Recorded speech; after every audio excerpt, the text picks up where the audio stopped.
Muy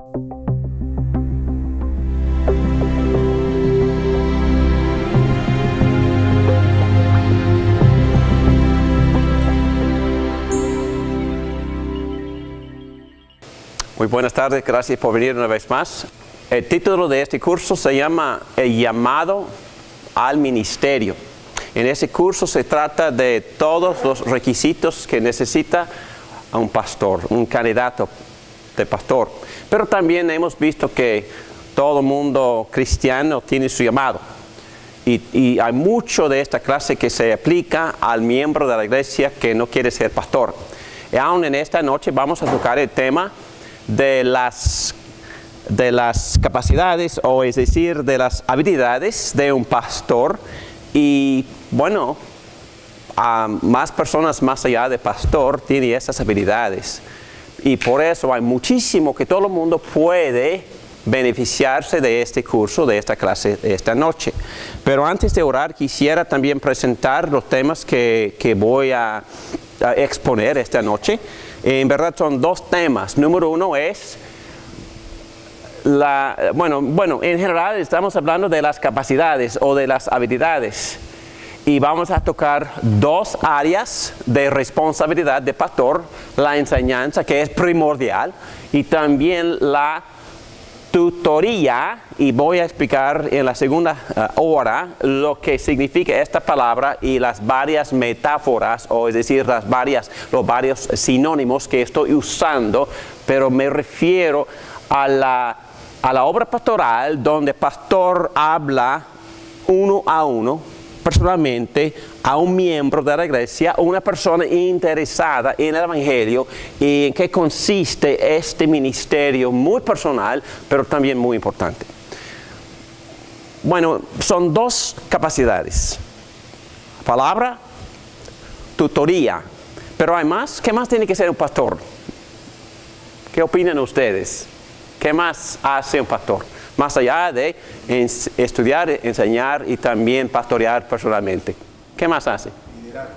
Sí, tiene que ser líder. Y hay mucho que hacer para ser líder.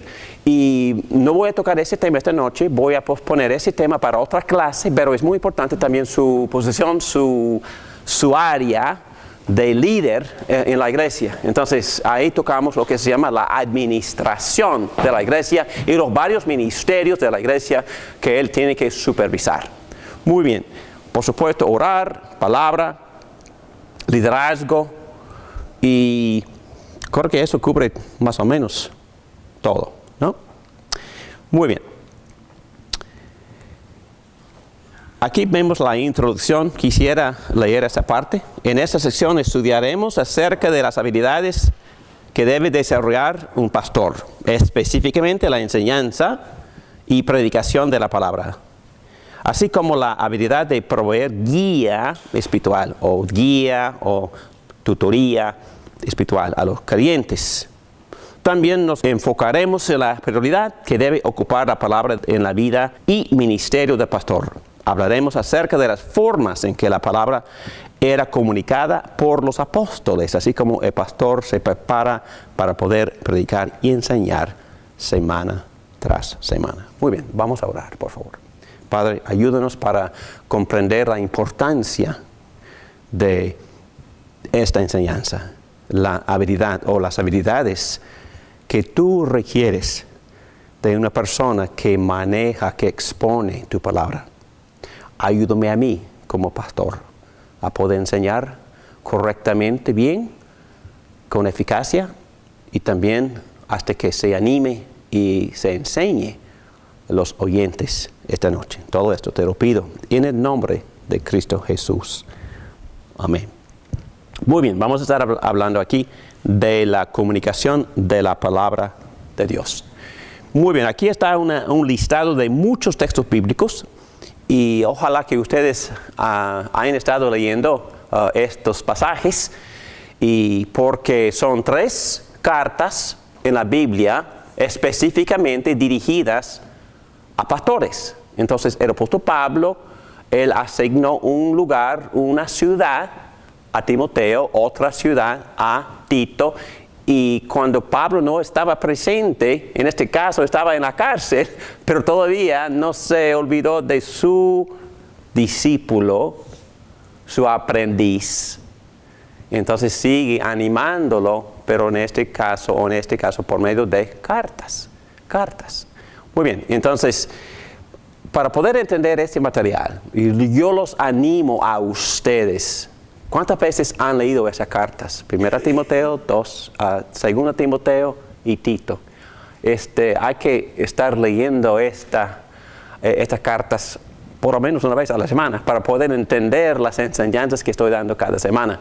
Pues de mi parte, estoy leyendo por lo menos una vez a la semana las 3 cartas y quizás más veces, porque tengo que repetir para poder captar los argumentos, el ánimo, las exhortaciones del apóstol Pablo con respecto a este discípulo suyo, este joven que tiene un gran desafío, pastorear una región alrededor de una gran ciudad, se llama Éfeso.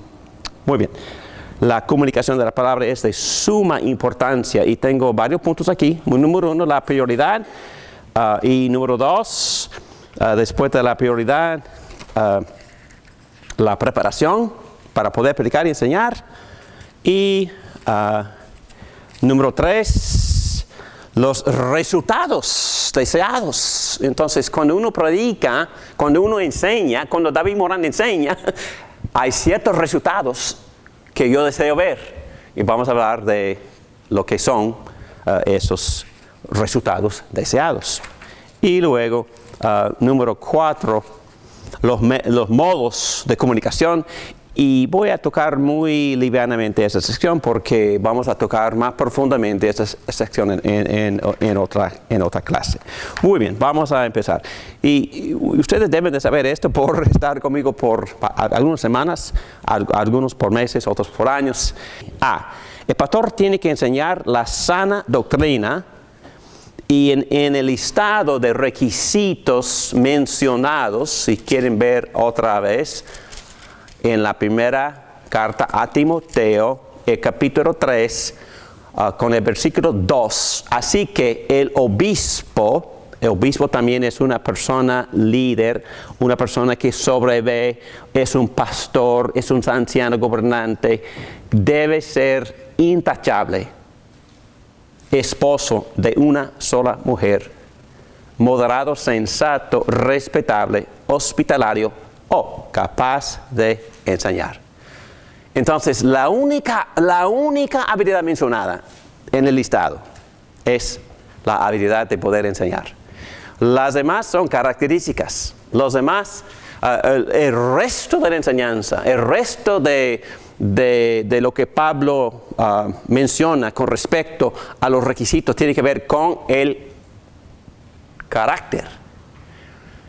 Y a veces cuando buscamos a un pastor, buscamos a una personalidad, buscamos a una persona con carisma, buscamos una persona popular, quizás buscamos a una persona que ya tiene éxito en otra área, quizás en el área de los negocios. Pero Pablo dice que hay que buscar una persona que muestre el fruto del Espíritu Santo. Hay que buscar una persona madura en la fe. Y las demás características tienen que ver con el carácter del hombre. Y solo un requisito tiene que ver con su habilidad. Y dice que es esencial que pueda enseñar o predicar el anciano gobernante, obispo o pastor. Muy bien. Aquí dice, el pastor tiene que enseñar la sana doctrina, la única habilidad mencionada. Tito 2, 1, pero tú hablas lo que está de acuerdo con la sana doctrina. Cuando ustedes están leyendo esas cartas, hay que notar las varias veces en las cuales Pablo menciona la necesidad de enseñar constantemente la sana doctrina. Sana doctrina. 1 Timoteo 3, 9, deben guardar con conciencia limpia las grandes verdades de la fe. Entonces, siempre la gente está buscando otra cosa, siempre está buscando otra cosa más sensacional, otra novedad, algo extremadamente excitante. No, Pablo dice sana doctrina, es que no se cansa de mencionar la necesidad de enseñar, no nada, algo nuevo, no, algo viejo. Entonces, estas verdades no cambian. Pregunta. ¿Qué es sana doctrina? Sana doctrina es doctrina, enseñanza que corresponde con lo que ya fue dado. Entonces, sana doctrina, primero que nada, si ustedes leen las cartas, lo que Pablo enseñó, porque Pablo era apóstol, lo que nosotros entendemos de los apóstoles es que ellos recibieron directamente sus mensajes directamente de Jesucristo. Y Pablo siempre estaba diciendo, yo recibí mi revelación directamente de Jesucristo. Y cuando estaba animando a Timoteo, siempre le decía, por favor, que no te desvíes de lo que yo te enseñé a ti.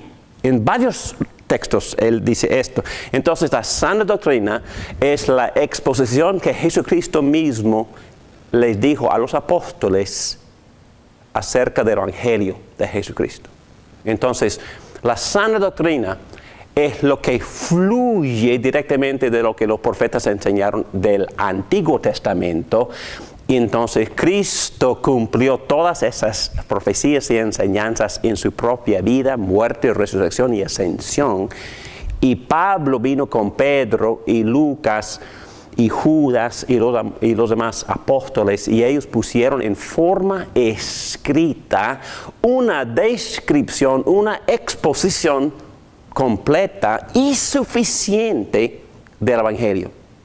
Y todos dijeron que más allá de eso, por favor, no lo toques. Más allá de eso, no lo inventes. Más allá de eso, no lo añades, por favor. Entonces, porque lo que Cristo les dio a los apóstoles es de carácter autoritario y también es suficiente. Tocamos todos estos temas en el curso que se llama La Palabra de Dios. Sana doctrina corresponde a lo que los apóstoles ya enseñaron, corresponde a lo que Pablo les había enseñado y los demás apóstoles.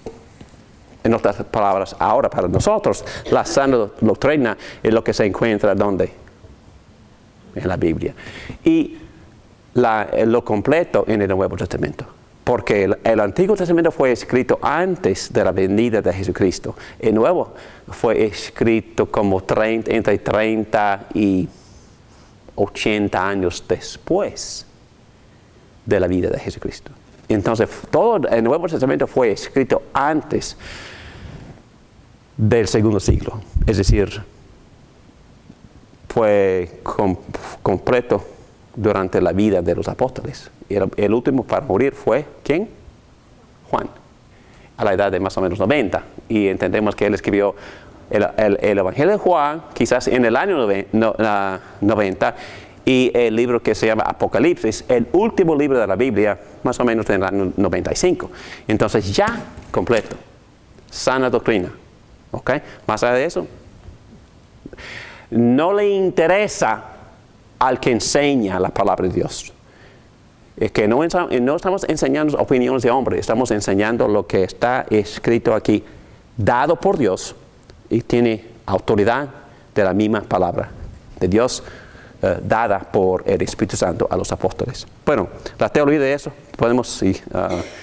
se puede ir al internet porque tenemos un curso por completo sobre la teología de la palabra de Dios y donde explicamos todo esto en muchísimo detalle.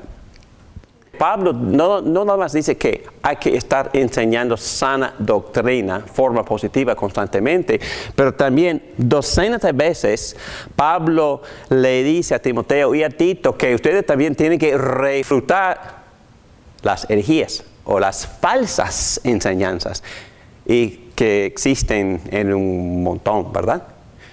Y entonces este curso no tiene que ver con las sectas falsas, porque en verdad son miles. Pero yo quisiera darles a ustedes ahora una prueba, o es decir, un test. ¿Cómo se puede discernir? Pero antes de darles esta prueba, fíjense en lo que Pablo le dice a Timoteo. Al partir para Macedonia, te encargué que permanecieras en Éfeso y les ordenaras a algunos supuestos maestros que dejen de enseñar doctrinas falsas Y por supuesto él describe esa doctrina falsa que tiene que ver con genealogías judaicas, pero no me meto en eso en ese momento. Pero hay muchos textos. Dice, rechaza las leyendas profanas y otros mitos semejantes. También dice, esfuérzate por presentarte a Dios aprobado como obrero que no tiene de qué avergonzarse y que interpreta rectamente la palabra de verdad. Bueno, dice también que debe corregir a los adversarios. Entonces, ¿cómo se puede discernir cuando un profeta falso está enseñando algo no bíblico o falso? Yo le digo que son 3 preguntas. Número 1, y es muy importante esto. Número 1, la pregunta muy sencilla. ¿Quién es Jesucristo? ¿Quién es Jesucristo? Siempre el profeta falso o el maestro falso se equivoca contestando esa pregunta. ¿Quién es Jesucristo? ¿Quién es Jesucristo? ¿Quién es? Salvador, Hijo de Dios. En su esencia, en su naturaleza, ¿quién es? Gracias. Lleno de gracia, pero es ángel, hombre, soldado, Dios. Es Dios manifestado en hombre. Entonces es 100% Dios y 100% hombre. Siempre el maestro falso se equivoca. Y históricamente, y tenemos un curso completo, se llama Cristología, y ya hemos subido la mitad de ese curso en el internet. Entonces son varias herejías que se repiten cada día. Hay algunos que dicen que solo era un ser humano, hombre fantástico, pero hombre nada más. Y otros que decían, no, es divino, pero divino que nunca tocó la carne, divino que nunca se convirtió en hombre, solo tenía la apariencia de hombre. Eso se llama, la herejía se llama, ustedes estudiaron esto, docetismo, ¿verdad? Arianismo dice que no, es hombre, no es divino. Docetismo dice, no, es divino, pero no es hombre. Los dos, wrong, negativos, equivocados. Y yo puedo nombrar, pero ahora no lo voy a hacer, varias denominaciones y grupos hoy en día que niegan, sí, la divinidad o la unidad. Y por supuesto que sí, se equivocan con la Trinidad. Si uno no conoce o no sabe que Cristo fue enviado por el Padre como el Hijo divino, eterno, entonces va a tener que negar también el concepto de la Trinidad. Entonces las dos cosas van juntas. Divinidad de Jesucristo como Hijo de Dios y también la Trinidad. Entonces, ¿quién es Jesucristo? Y las sectas falsas, los herejes se equivocan contestando esa pregunta. 2. ¿Qué es mi autoridad? ¿A dónde voy para recibir una palabra de autoridad? Entonces, ¿quién es o dónde encuentro la voz de Dios? En otras palabras. Ajá, buena pregunta. Entonces, ¿cuál es la respuesta correcta? La palabra de Dios. La palabra de Dios. Hay una sola fuente sin error. Ningún pastor es la fuente. Ningún papa, él es la fuente. Ninguna iglesia tampoco es la fuente de autoridad. No, aquí está la palabra que lleva plena autoridad, inspirada por Dios, escrito por hombres, por supuesto, pero hombres guiados, llevados por el Espíritu Santo para que ellos escribieron exactamente lo que Dios quería que escribieran, la palabra de Dios. Entonces, no es la iglesia, no es el pastor ese, no es una voz mística tampoco, porque muchos se equivocan también escuchando voces. No me meto mucho. No, es que hay una voz Y Dios nos da impresiones, por supuesto, nos guía, por supuesto. El Espíritu Santo siempre nos ilumina y nos da sabiduría y discernimiento para poder interpretar rectamente, correctamente la palabra esta.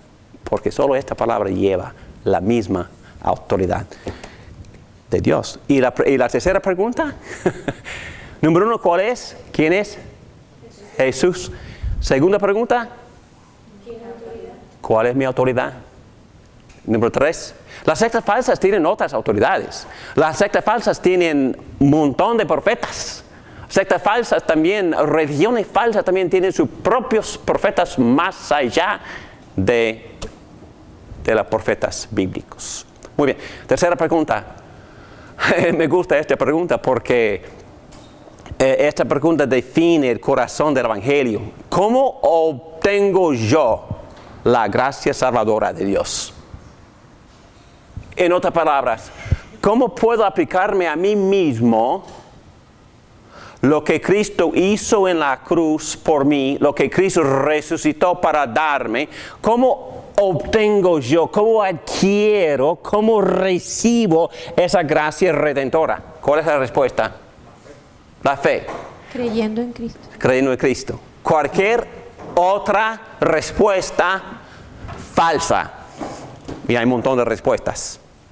Y no tengo tiempo para exponer todo esto. Pero una respuesta sería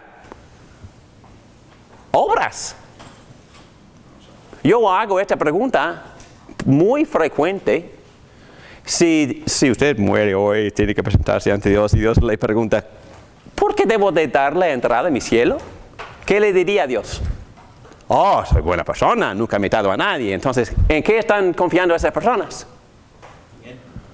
En sí mismos, ¿verdad? En sus obras. Están diciendo, soy bueno y Dios debe aceptarme. No, ese no es el Evangelio y no tengo tiempo para explicarse por qué no.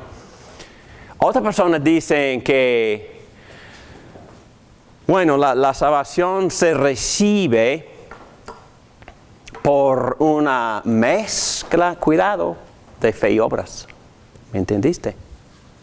No, es que yo haga mi parte. Jesús hace su parte y yo haga mi parte.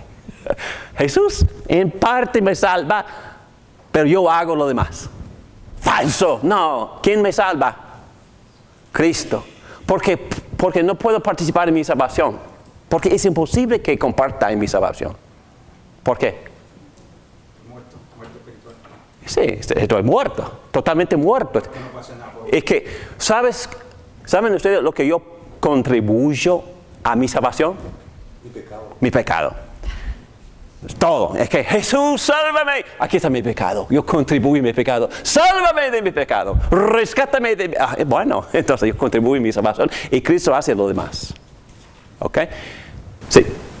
Bueno, es que la misma palabra salvación.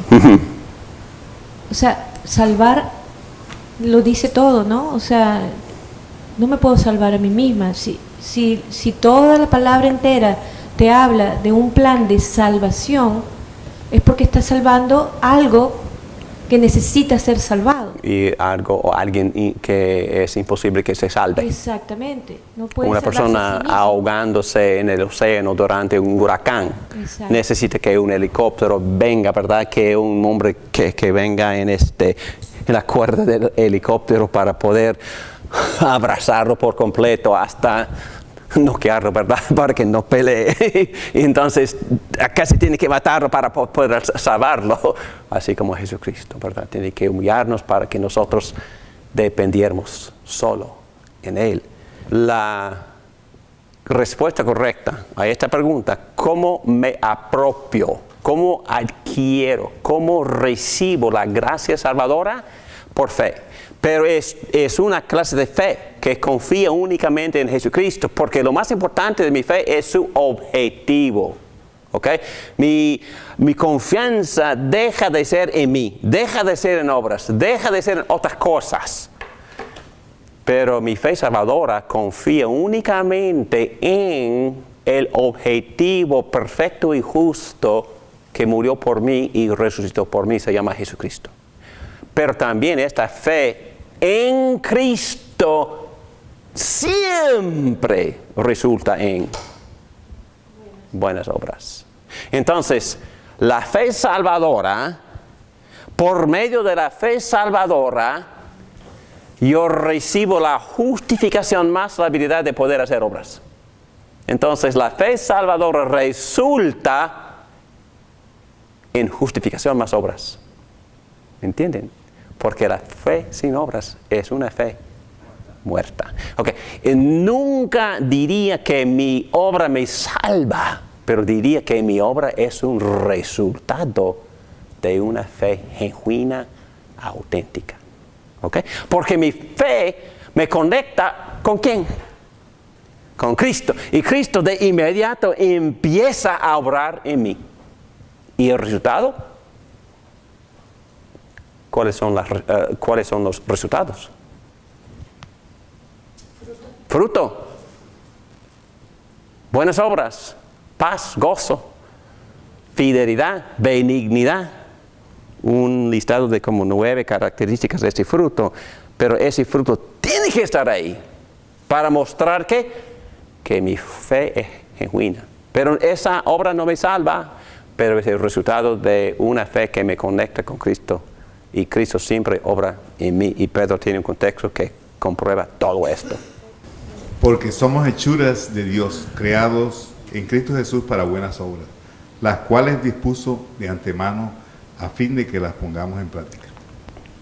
Yo diría que mi responsabilidad, Pedro, como anciano gobernante, tu responsabilidad, cualquier persona que asume la responsabilidad de enseñar la palabra de Dios, tiene que enseñar sana doctrina, tiene que estudiar para saber lo que enseña la Biblia, pero también tiene que poder refutar el error, porque surgen muchísimos errores. Voy a darles ejemplos. En mi corto plazo como pastor, 40 años, he visto casi todo. He visto personas que creen en arianismo, personas que son dócitas, que creen que Jesús solo aparentó ser hombre, otras personas que negaron 100% que era divino, en la misma iglesia. Y cuando llegué a cierta iglesia, había un anciano gobernante que rehusó enseñar la divinidad de Jesucristo en la clase de la escuela dominical. Yo le quité de su puesto de inmediato. Imposible. Porque una persona que no está dispuesta a enseñar la divinidad de Jesucristo es que no está enseñando la religión cristiana. ¿Me entienden? También hemos tenido personas que negaron la Trinidad y hemos visto que son varias herejías que niegan la Trinidad. Hemos visto a personas que han tratado de enseñar, eso es increíble, pero una salvación o una santificación, una alta justicia genealógica. Es decir, si tienes sangre judaica, mejor todavía. Entonces, estaban hablando en serio. Y la primera pregunta me hicieron que, David, ¿tienes algunos antepasados judíos? Entonces, tenían la enseñanza falsa de que la sangre resulta en mejor aceptación ante Dios. Entonces, herejía. Otra persona quería enseñar que cierta cultura también elevaba a la gente de Dios más arriba. Quería enseñar que la cultura del Antiguo Testamento, la cultura judía, y Pablo, ¿qué enseñó él? Que no, es que yo voy a dejar mi cultura como judío para poder alcanzar a la persona no judía. No, la cultura nos salva. No, la cultura, no necesariamente tenemos que mantener ninguna cultura para poder ser cristianos. Es la belleza del cristianismo. Es que no se apega a ninguna cultura, a ninguna nacionalidad. Porque somos una nación santa. Entonces, todo, no importa la nacionalidad, no importa la raza, no importa la sangre. Pertenecemos a la misma familia, a la misma nación. ¿Y dónde está nuestra ciudadanía? Filipenses capítulo 3, versículo 20. Mi ciudadanía está allá. Y aquí estoy, ¿cómo se llama? Peregrino. Pasando, nada más. Esperando ir a casa. Esperando ir al reino de Dios en toda su gloria. Muy bien. Hay muchísimas más cosas que les pudiera mencionar, pero yo creo que eso es suficiente. Número 2. Hablando de la importancia de poder enseñar sana doctrina y también de la habilidad de poder refutar falsa doctrina, también uno tiene que prepararse para poder enseñar. Y hermanos, hermanas, escúcheme bien, el que enseña tiene que estudiar. Si no está dispuesto a estudiar, por favor que no enseñe. ¿Qué dice Santiago en 3:1? Que no se haga mucho de vosotros maestros porque recibirán mayor condenación. Exacto, entonces Dios juzga severamente al que enseña. ¿Por qué? Mayor responsabilidad. Es como un médico que no ha estudiado tratando de darme remedio medicinal y no sabe. No, los pastores deben de saber. Deben de prepararse y por eso estos esfuerzos para compartir estas enseñanzas con todo el mundo hispano. Es que estas enseñanzas no son de David Morán. Sí son bíblicas, pero también han pasado la prueba de tiempo, de siglos, por 500 años o más, porque estas enseñanzas empezaron con el apóstol Pablo, pero también el gran teólogo Agustín también enseñó exactamente lo que les estoy enseñando. Y poco a poco la iglesia andaba desviándose de la sana doctrina, pero también, gracias a Dios, por un movimiento suyo en el siglo XVI, la iglesia volvió. Y la iglesia empezó a ser basada otra vez en la palabra de Dios, en la sana doctrina. Entonces, cualquiera que enseñe debe estudiar profundamente la palabra. Así como Pablo le exhorta a Timoteo, esfuérzate por presentarte a Dios aprobado como obrero que no tiene de qué avergonzarse y que interpreta rectamente la palabra de Dios, la palabra de verdad. Y cuando Pablo le dice, esfuérzate por presentarte a Dios aprobado, obviamente está hablando de qué tipo de esfuerzos. Está hablando de qué tipo de sudor. Sí, está hablando de sudor mental. Está hablando de la necesidad de que el pastor pase muchísimo tiempo estudiando antes de atreverse a predicar o a enseñar la palabra de Dios. Bueno, el pastor debería dedicarse a la preparación de un sermón, yo diría por lo menos 15 horas. Claro, por lo menos. Y cuando es joven y no sabe mucho, doble. No estoy exagerando. Y hay que leer constantemente, pero también hay que profundizarse en el texto que él va a enseñar. Yo puse este ejemplo de la práctica de Jorge Whitefield. Es un evangelista, predicador de la historia del siglo XVII. Predicó ante miles de oyentes en Europa, aquí en los Estados Unidos, y también enseñó exactamente lo que les estoy enseñando en esos cursos.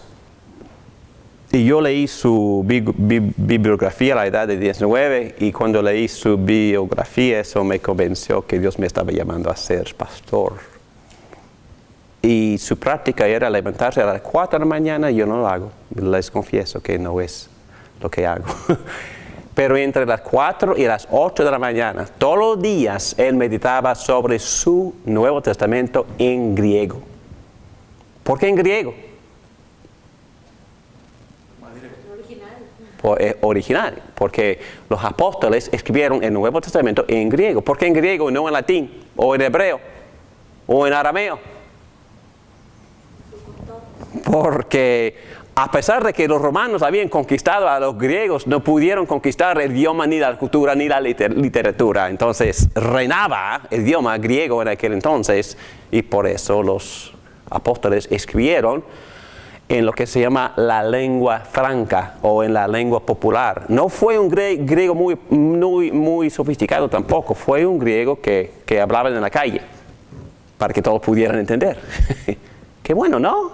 Qué bueno es nuestro Dios. Él habla un idioma que cualquier bebé pudiera entender, ¿verdad?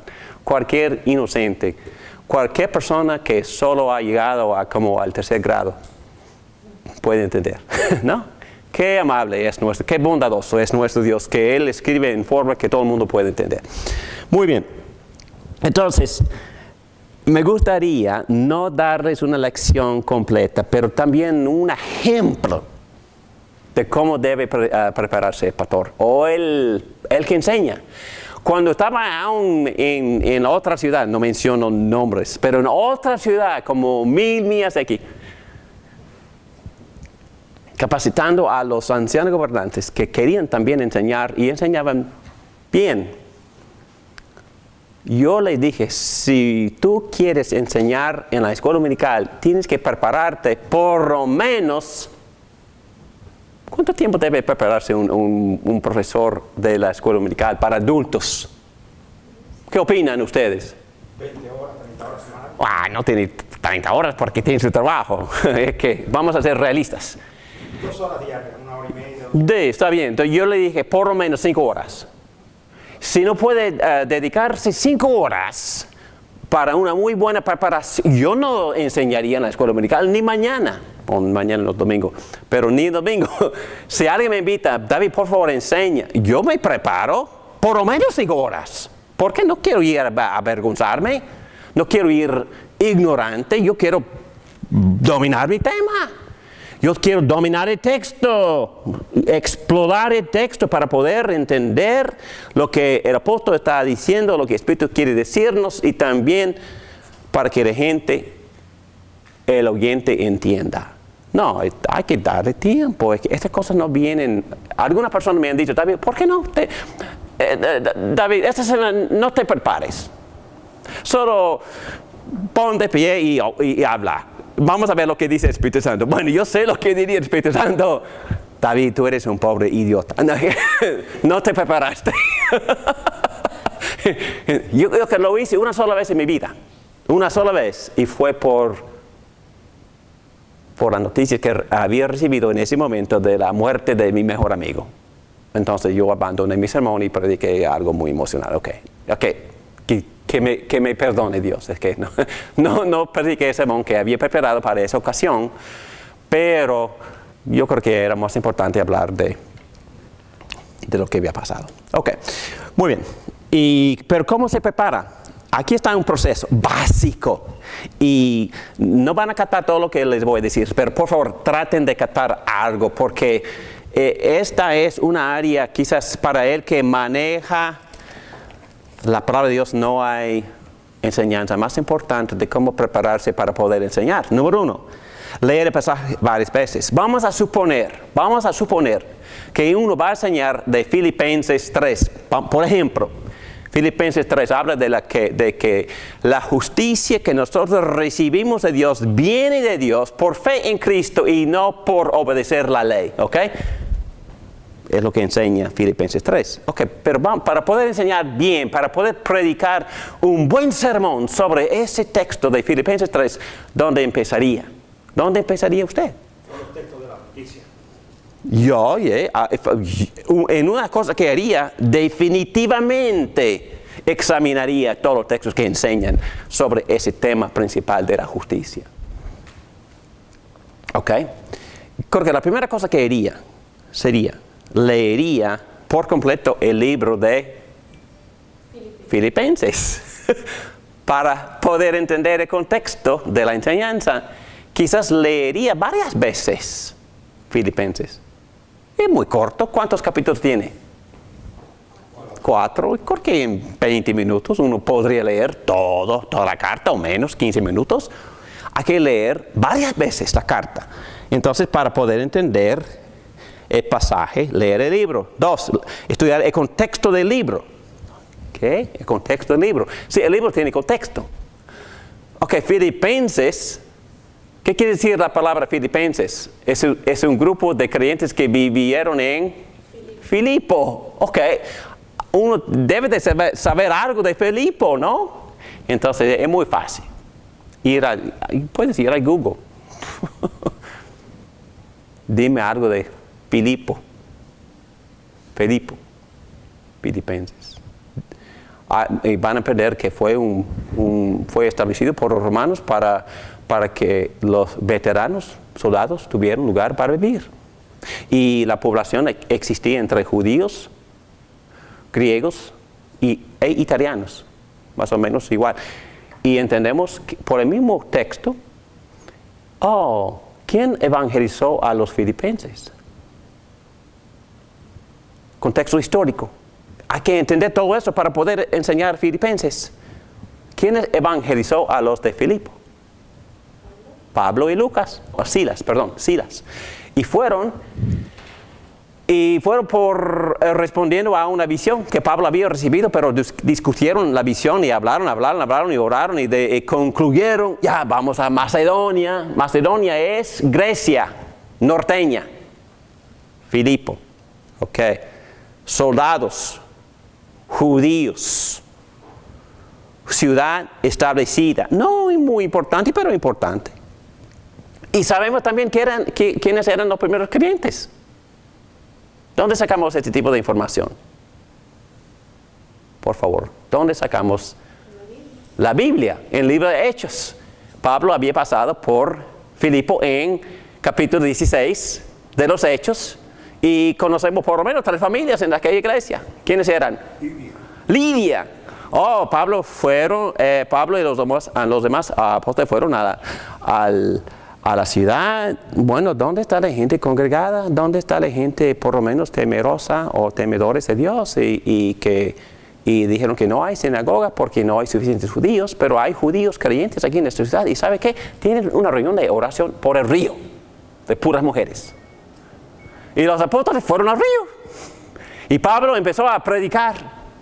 Estoy seguro que predicó sobre Abraham. No pregúntame por qué sé esto, pero Abraham y cómo Dios le había revelado a Abraham y cómo Dios le había dado a Abraham el Evangelio y cómo Dios quería incluir a los oyentes en presencia suya en esta gracia del Evangelio.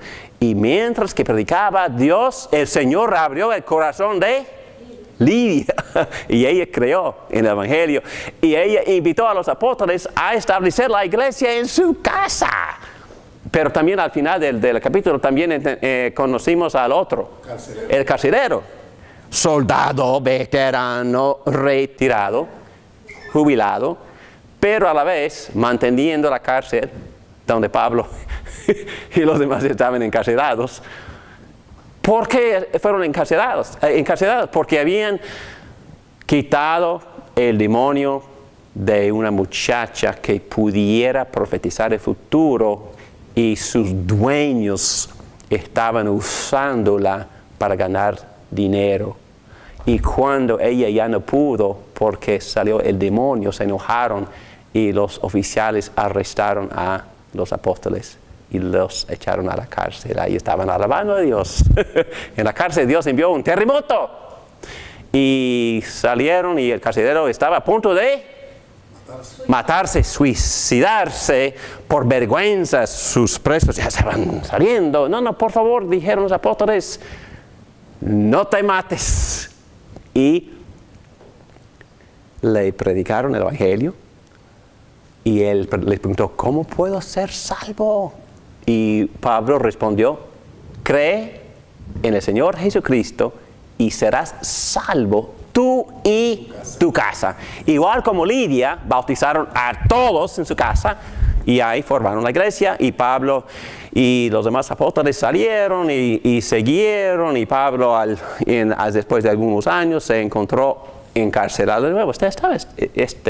Casi vivía en la cárcel, el apóstol Pablo.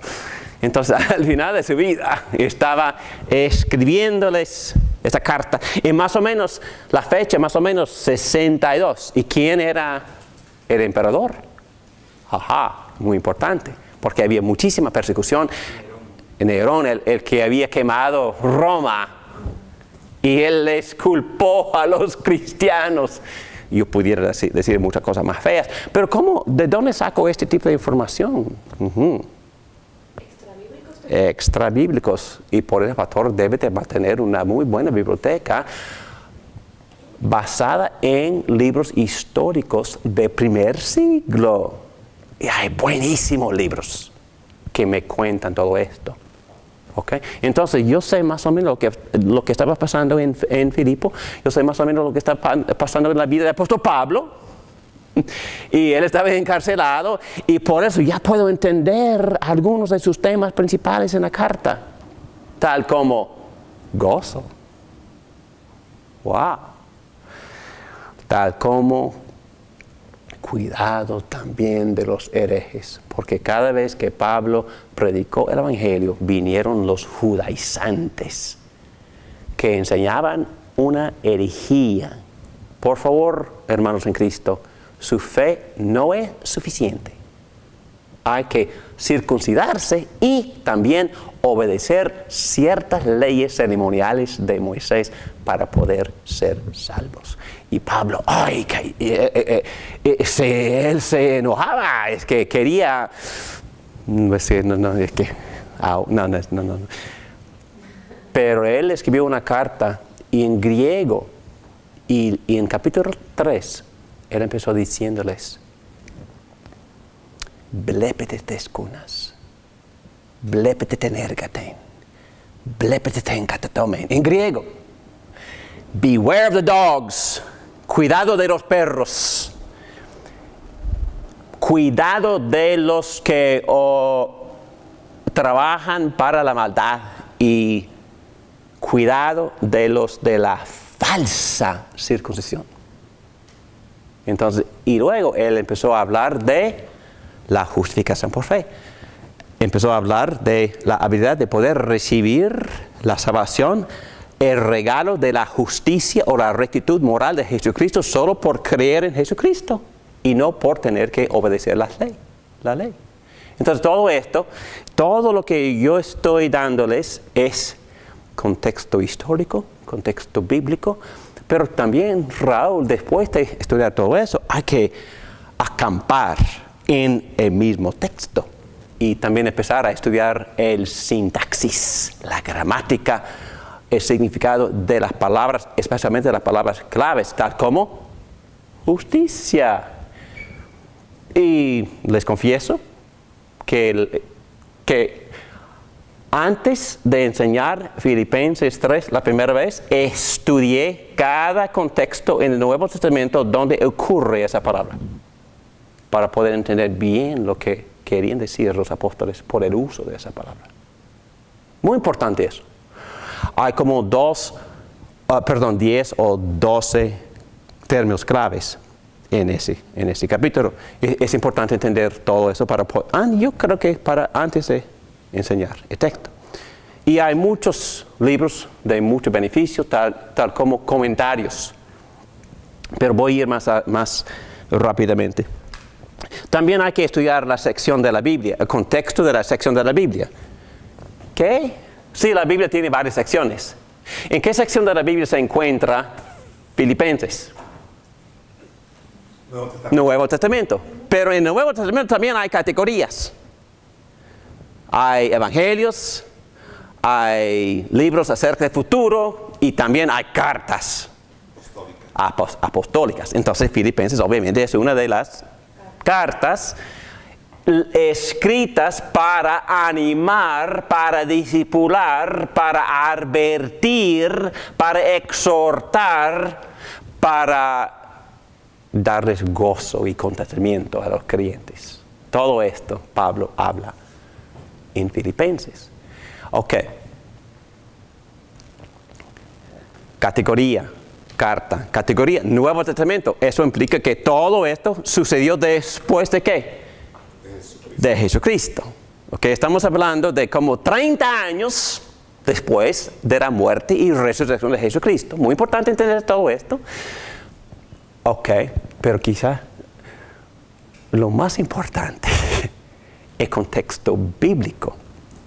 Porque Filipenses no solo se encuentra en el Nuevo Testamento o en la sección de las cartas apostólicas, pero también se encuentra en la Biblia. En la Biblia. En la Biblia, en la Biblia no sabemos la fecha en que empezó la Biblia, pero sabemos que Moisés empezó a escribir más o menos en el año 1440 antes de Cristo. Entonces, él escribió también, antes de decir eso, estos temas de los cuales he descrito en Filipenses se encuentran en Génesis. Ajá. Entonces, ¿dónde empieza Dios a hablar de la necesidad de estar cubierto por la justicia de Él y no de la mía? Ajá. En Génesis capítulo 3. Y cuando Dios mismo mató y Adán y Eva por vergüenza y temor querían cubrirse ¿con quién? ¿Con qué? Con hojas. Con hojas. No sé de ustedes, pero las hojas son muy inadecuadas para cubrirse. y eso también es metáfora para las obras. Imposible que mis obras me cubran. No, es que Adán y Eva no pudieron cubrirse. Dios tuvo que cubrirlos. ¿Con qué? Con la piel. Con la piel de un animal que Dios mismo mató, derramando la sangre y cubriendo a Adán y Eva con cueros.